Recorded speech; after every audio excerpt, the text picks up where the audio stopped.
local weather with the KX News Storm Team. Hey Tom, how's the weather? Yeah, they were here for a tour today. There was some of the students, all different grades up to senior, right, from Surrey High School. And I believe it was the video production class. So they're here checking out all the equipment and everything and saying hi. So I thought, might as well put them on TV, right? All right, let's take a look at Minot, where it's still very cloudy looking to the east. And last night, it was like a constant light show from lightning off to the east from this view. And in 5 o'clock hour, it's 65 degrees. Sustained winds are at 26 miles an hour. In Bismarck, more of a clear sky, just a few clouds here or there. Now, if it wasn't for the wind, it'd be a terrific day because it's 72. And I think that's like kind of considered like the best temperature. At west-northwest wind, however, still at 18 miles an hour. So looking at other temps, 50s up in the Turtle Mountains and along the international border, 70 down in Ashley, and it looks like Beach is 63, and Watford City at 64. And the wind speed, these are the northwest winds, and these are the sustained winds, mostly 15 to 25 miles an hour as an average there. And the wind gust earlier today, when I was watching KX News at noon, Amber Wheeler had a graphic showing like several places with wind gusts well into the 40 mile an hour or more criteria there. So wind has settled down somewhat.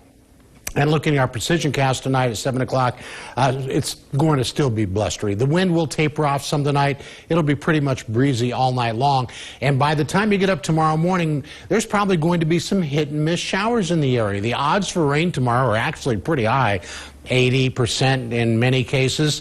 And so you can see by 7 o'clock hit and miss showers, but that's not the whole thing. By mid-morning, it looks like rain is going to continue to work its way in, and this would be a little heavier rain, if you want to call it that. We're not talking about substantial rain, but it still could be a soaking rain. So here we are at 10 o'clock, some more rain moving in, and then it's going to push through the south central and everything during the mid-afternoon hours. So pretty much everybody has a good shot of getting some rain tomorrow. I'm not saying it's going to be an all-day rain. Some dry air is going to move in, probably shut some of that down.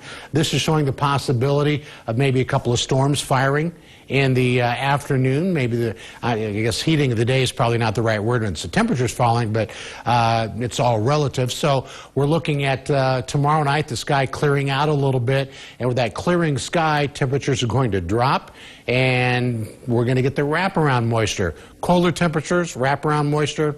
That's what we get. This is a computer model that I was showing graphics here that I thought I would never have to use again until like October at the earliest. But there we are, looking at the potential for a very wet snow mixed with rain. Now, this is just one computer model. Other models show maybe some mixed rain and snow, but not as much as this shows.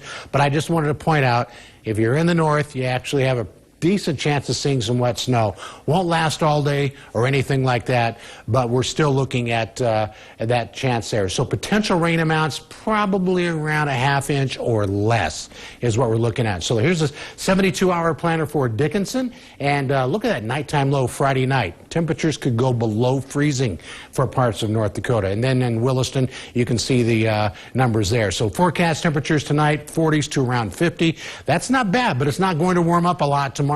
And here is the 7-day, and the weekend is not going to be a great weekend to be outside, whether in the north or southern part of the state, but it is May, and it is North Dakota, and this is what happens. I suppose so. You know, Tom, when you started off the show talking about Taco Tuesday, I was excited where the forecast could lead. This is not what I expected. Thank you, Tom.